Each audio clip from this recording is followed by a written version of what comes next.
علی وقار ظلمت جہالت ہے اور کرن روشنی، اور دونوں ایک دوسرے کی ضد ہیں۔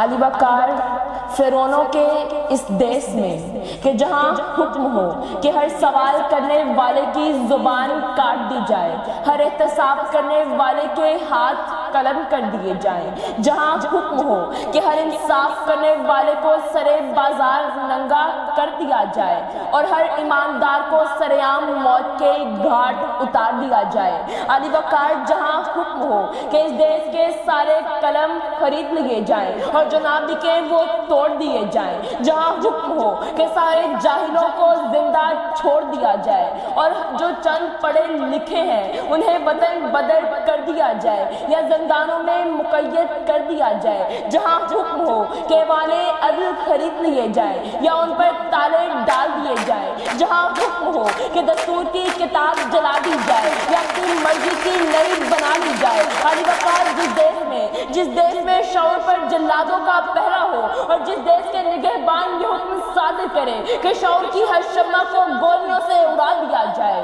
علی وقار اگر اسی دیش میں ایک 15 سالہ بچی اس ایوان میں کھڑی ہے تو یہ جان لیجئے کہ ظلمت شب کتنی بھی تاریک کیوں نہ ہو، امید کی کرن پھوٹ چکی ہے، امید کی کرن پھوٹ چکی ہے۔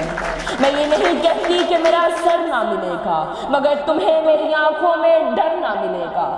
علی وقار 75 سالوں سے خوف کا کاروبار کرنے والے چنگیز خان یہ جان لے اور یہ یاد رکھے، تم نے جس خون کو مقتل میں دبانا چاہا صبح وہ کوچہ اور بازار میں آ نکلا ہے، کہیں شعلہ، کہیں نعرہ، کہیں پتھر بن کر۔ خون چلتا ہے تو دبتا نہیں سنگینیوں سے، سر اٹھاتا ہے تو دبتا نہیں آئینوں سے۔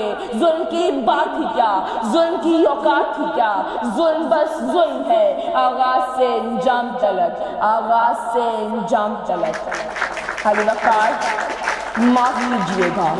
معاف کیجئے گا مگر ظلمت شب ایسے ہی اتنی شفاف نہیں ہوئی۔ اس میں قصور آپ کی نسل کا ہے کہ جنہوں نے انگریز کی غلامی سے چھٹکارا حاصل کر کے ان کے ہرکاروں کی غلامی قبول کی اور مٹی کے کیڑوں کی طرح ان کے قدموں تلے رنگنے لگے۔ ہر چھڑی والے منشی پٹواری ہوادار کو اپنا آقا مان لیا تو غلامی کا پٹا اور تنگ کر دیا گیا تاکہ تمہارے حلق سے آواز نہ نکلے۔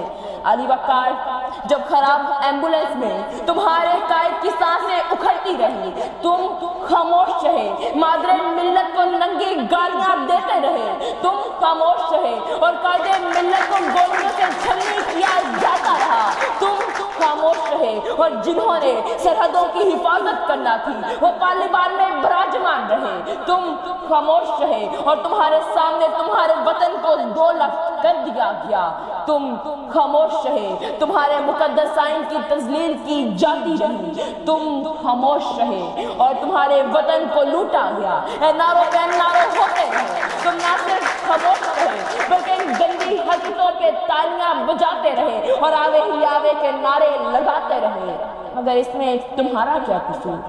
تعلیم کے نام پہ جو ادارے بنائے گئے وہاں کاغذ کے ٹکڑوں پر تمہیں ٹرکھایا گیا، تم نے کلرکی کے لیے آقاؤں کے جوتے صاف کیے۔ ارے کچھ تو بولتے، ارے لا الہ الا اللہ کی کوئی تو لاج رکھنی ہوتی۔ آج تمہاری وجہ سے کئی بچوں کے مستقبل برباد نہ ہوتے، آج کرپشن کے ریکارڈ جلائے نہ جاتے اور ان پر تحقیق کرنے والے اعلیٰ افسران موت کے گھاٹ اتارے نہ جاتے، تمہارے بچوں کا مستقبل محفوظ ہوتا اور آج ایک آٹے کی تھیلی کے لیے تم کتے کی موت مارے نہ جاتے۔ علی وقار کئی نسلوں کو جہالت کی دلدل میں دھکیل کر مزے اڑانے والے یہ بھول گئے کہ ایک نسل تو اٹھے گی جو تمہارا گریبان پکڑے گی اور تم سے سوال کرے گی۔ اب سوال ہم کریں گے اور جواب تم دو گے۔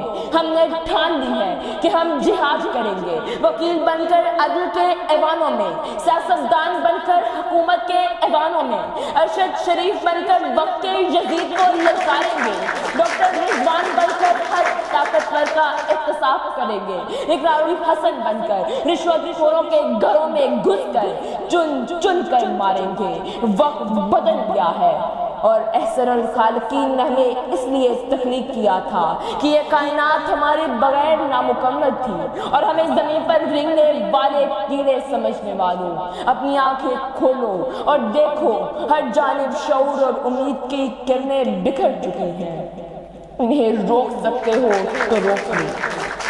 کتاب سادہ رہے گی کب تلک، کبھی تو آغاز باب ہوگا، جنہوں نے بستی اجاڑ ڈالی ابھی تو ان کا حساب ہوگا۔